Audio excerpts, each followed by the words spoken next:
మాఘపురాణము 23వ అధ్యాయము.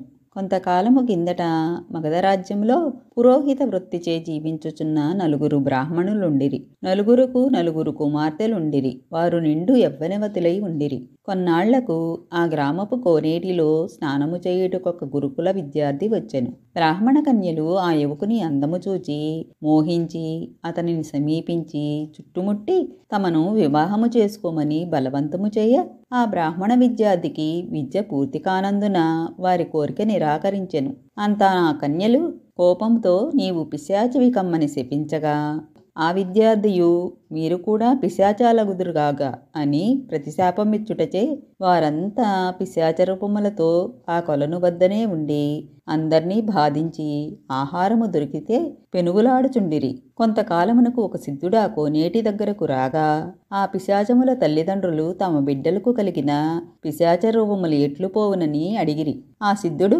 వీరందరి చేత మాఘమాసములో గయలో ఉన్న త్రివేణిలో స్నానం చేయించినచో వారికున్న పిశాచ రూపం తొలగిపోవును అని చెప్పగా వారట్లు చేయుటచే ఆ నలుగురకు యథారూపములు కలిగినవి. అట్లు జరుగుటకు మాఘస్నానము మాత్రమే కారణం. మాఘపురాణం 23వ అధ్యాయం సమాప్తం.